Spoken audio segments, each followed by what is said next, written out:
Do ball till the day that I die. Till the nigga can't get high, ain't no heartbeat inside. Till I done gave it all I got for the city. I'ma ride. Do ball till the day that I die. Till the nigga can't get high, till ain't no heartbeat inside. Hello, welcome back. We're here with Excuse the Duval and Me live at the Cookbook at 1827 North Pearl Street at 8 p.m. here on every Tuesday, and we have free margaritas, so you guys come on out. And I'm going to go ahead and y'all are starting. The margaritas are flowing, guys. I want to go ahead and start. I'm going to introduce the cast, and then Cap will go ahead and say our quick prayer, and then we'll jump on in. Okay? So we have Cap, we have Jorge, we have Camo,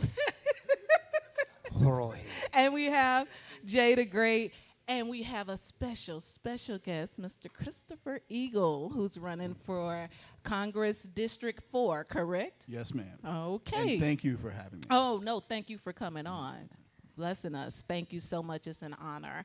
And Cap, go ahead and give us a quick prayer, and then we All will right. dig If into everyone will these bow questions. your head, please. Lord, we just like to thank you for bringing everyone out on this wet night, getting us here safe and sound. We ask that you will bless our minds and our hearts and our mouths with the words and wisdom that you want to come forth. We thank you for our very special guest this evening, that he got here safe along with his campaign manager, and that they will also leave and go home safely. And we just thank you for the blessing of bringing this show together yet again. And it's just so wonderful. I'm just in awe of your blessings, Lord, and I thank you in Jesus' name. In Jesus' Amen. name, amen. Thank you for that, Cap. And Always. thank you again for our special guest. So we're going to go ahead and, well, I'll ask you, do you have anything that you wanted to say to the viewing audience? Did you have anything that you want to start off, or did you want to just answer questions and we'll go in the flow of it? Well, first and foremost, I'm Chris Eagle. I'm running for United States Congress here in District 4, and I'm happy to be here. I want to thank the people that were in Nassau County, where we just had a wonderful Christmas party. Okay. And I want to thank you for the prayer to start off. As we have talked about, and I'm glad to be here, that is values and morals that we have to have in this country, and it's a foundation, and we could do a lot more if we did think more spiritually. Yes. I believe so. agree. I believe That's it. You can start Oh, asking okay. questions. Let's bring part. him over the coast. I No, believe we in would not being- do an ambushment like that at all. You Get can him, ask any Jay. question you want, but I believe in keeping the Way to conversation go, my just home. like it was you and I having the Conversation, exactly. Get him, Jay. So, what what makes a man from Virginia want to become a Florida State Congress member?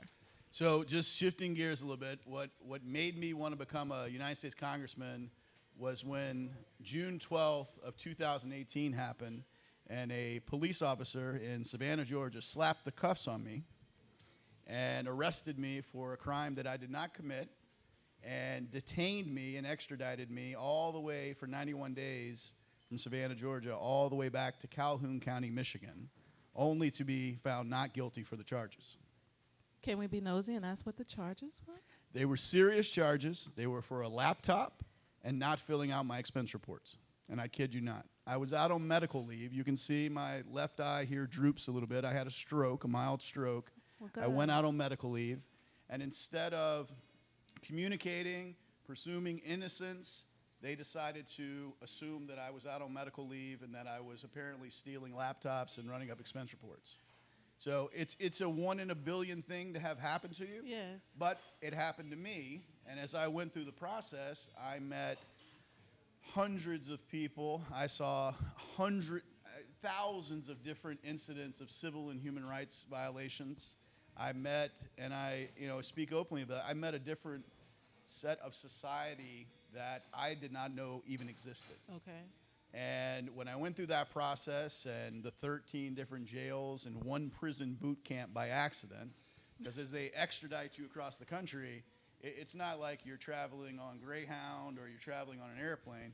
You're in the back of what I call the dog kennel, which is a bench where they put 4 grown men pushed in together as they move you across the country. So as I'm going through this and I'm seeing no mental health care, I'm seeing people beg and cry, I'm seeing people be physically assaulted, and even to the point where I saw people be stabbed. They were stabbed inside of the Madison County Parish prison boot camp that I actually went to. And all of these things that happened to me started to pull together inside me an inner fire that said, this is unbelievably unjust. It didn't matter how much money I had. No one could bail me out. No. I had to go through the process.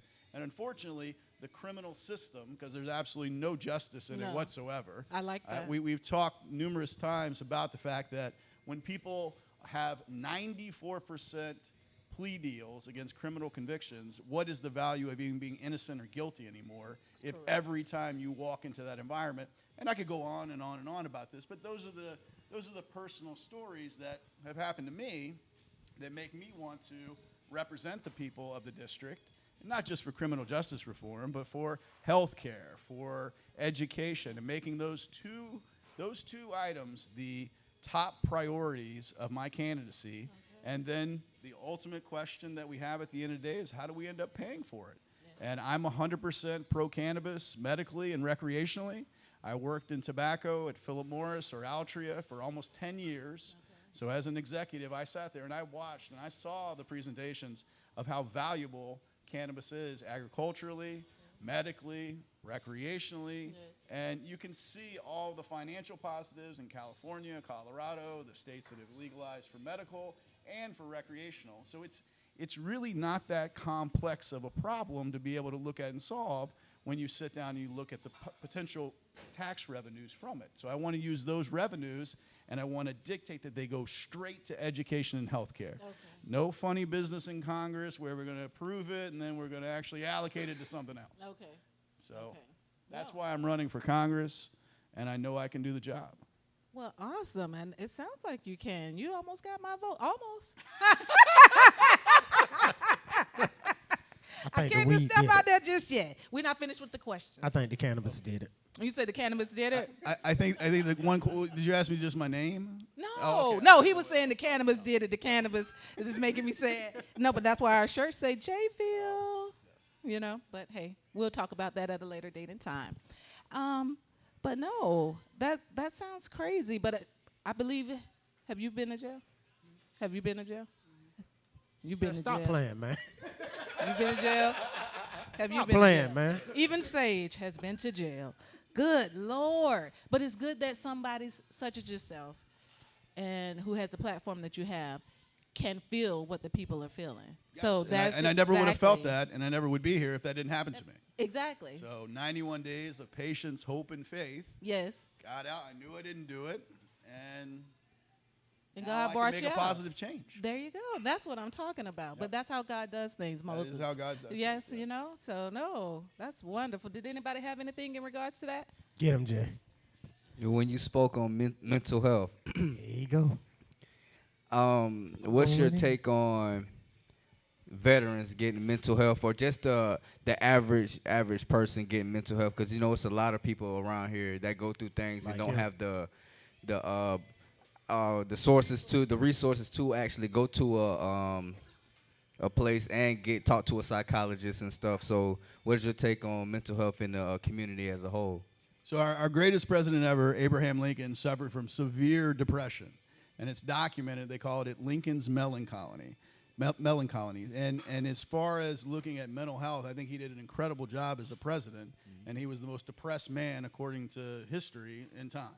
So mental health does not dictate your performance or how you're going to live in this world and be an outcome. You can look at the success of Abraham Lincoln there. Mm-hmm. But the problem in our society today is that if we stand here and we have mental health issues, no one in this audience can tell that we have them. Mm-hmm. But if I'm bleeding profusely all over this floor, then someone's going to call 911 and they're going to respond immediately.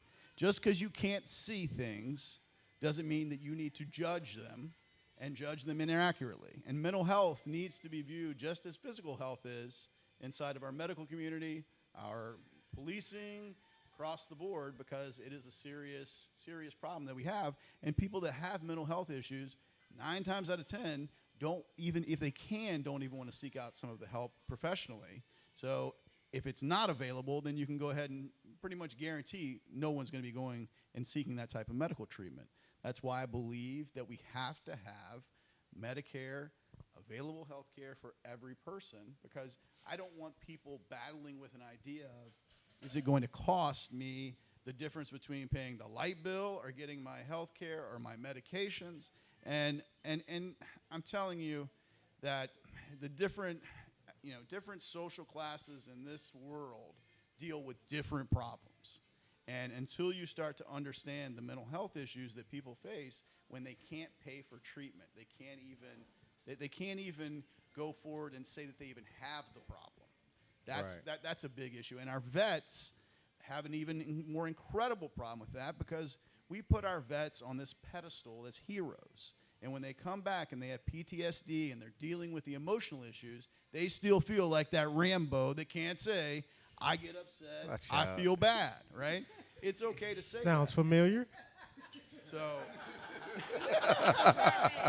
No, that's our PTSD child. He ain't just a vet. He the poster boy for PTSD.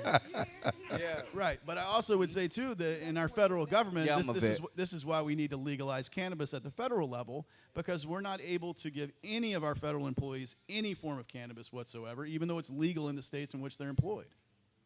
Okay. I have a small issue. I know that there is a epidemic when it comes to the opiate epidemic. Opioid. Yes. Right. So, I have a sister, I have a niece that has, we have chronic illness. Like, our pain doesn't go away. So, when it's time for us to get our medicine, we're limited because other people choose to abuse it. And we have real terminal injuries that we have to deal with on a daily basis. And we're punished with people who abuse it. And I don't think it's fair.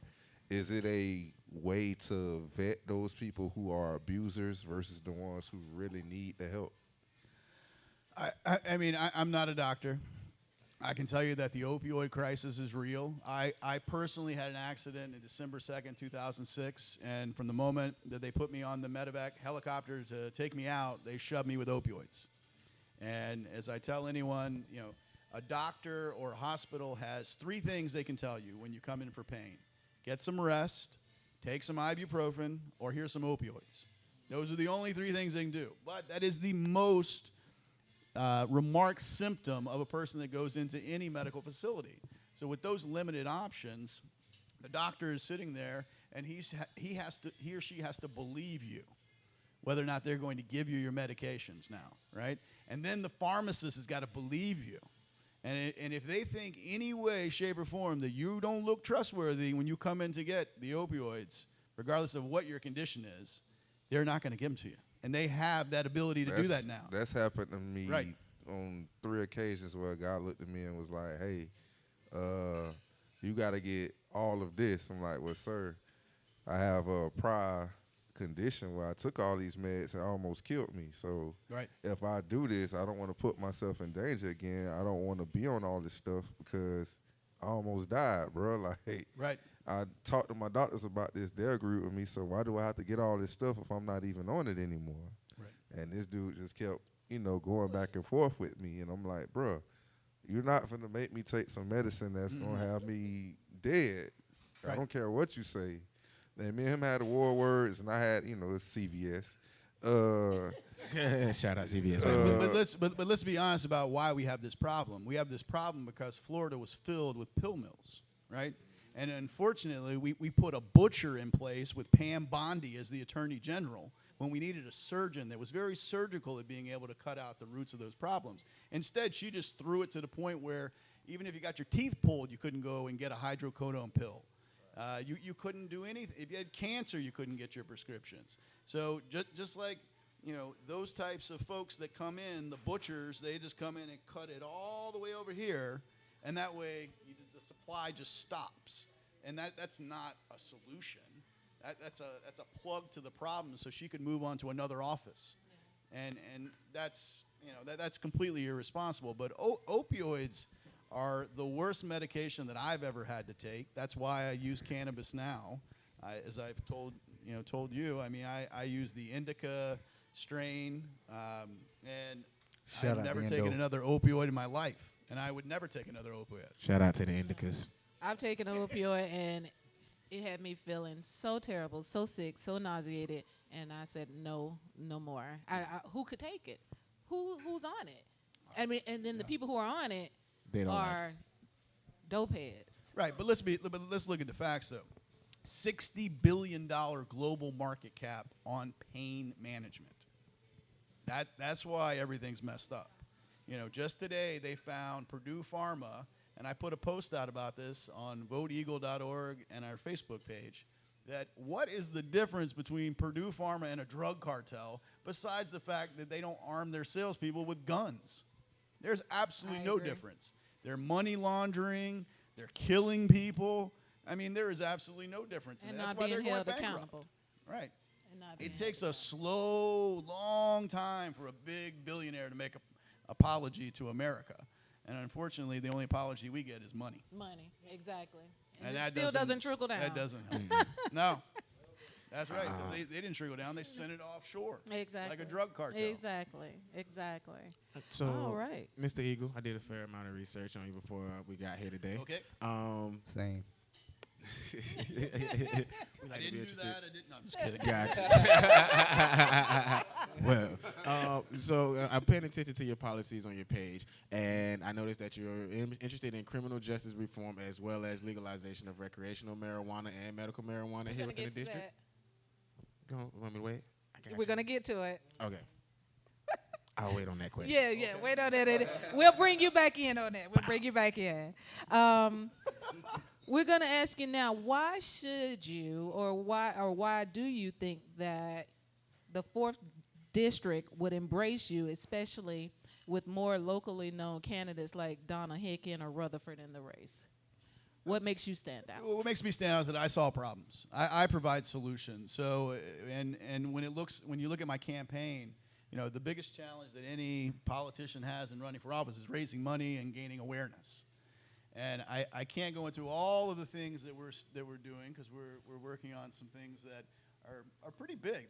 They're the first in the history of running for election. Okay. So And we're on it. And we're and I can talk a little bit about it. We're using the social economy to be able to build trust and also awareness within the community. So through the mechanisms that we've put in place with the social economy, we've been able to touch 87,000 people here in the district, of potentially with the census 950,000 people. Almost a million. So, and we've been at this, you know, for a little less than 3.5 months. So as we continue to build and build and build and build, what I'm telling people is this, is that any politician that comes out and asks you for money, don't vote for that person. Because the way that we're running this campaign is we've created mechanisms to self-fund. Okay. So if you still want to send me money through my website, go right ahead. But at this point, what we're doing is working for those donations and building the trust with each voter. Okay. I'll explain more about what that is, but I'm the first politician to tell me, don't send me money. I don't want your money through the website. I want to use the mechanisms that we've put in place that we'll start to share, and we're starting to share with other Democratic candidates that help us build that foundation so that we're not out buying campaign signs and buttons and stickers for the car. I mean, that's World War II way of running. So what's the difference between Donna Deegan and I? Yes. That's what she's going to do for you. Okay. She's going to put the campaign signs. She's going to put the bumper stickers. She'll come to her meet and greets where you have to go meet her, by the way. Yes. You came here to yes, you're out here with the people. I'm available at Christmas. No, I'm serious, though. Is that, I mean, the difference is I'm looking at this as I want to go to work for you. Okay. I don't want you to come to my house or come to my meet and greet and come, oh, it's Chris Eagle. But number one, I'm just Chris Eagle. Okay. I don't run a race. I didn't write a book yet. But, I mean. And thank God you're not fighting off cancer, you know. I mean, she's doing her thing in her own lane. She's doing her thing, but we have problems that are beyond just a race. We have problems that have to deal with education, healthcare, and as we're talking about cannabis, I've been on the other side of that conversation. I've sat there being in tobacco and know how excise taxes work. I know how I work for Johnson & Johnson. I know how they use patents and manipulate drug prices and do all the crazy things that they do. They're still a great company, but people inside these companies make these decisions. And they're making them not on the behalf of all of the people that are using the product, they're making it on the behalf of the shareholder. Yes, yes. The money always Always wins. the money. Yes, it is. That's, if 'Cause you follow it, that's where it goes. It's Good the bottom Lord. line. If that CEO does not produce those quarterly numbers and the yearly financials, he or she is gone. Out. Understand that? Do ball till the day that I die. Till the nigga can't get high, ain't no heartbeat inside. Till I done gave it all I got for the city. I'ma ride. Do ball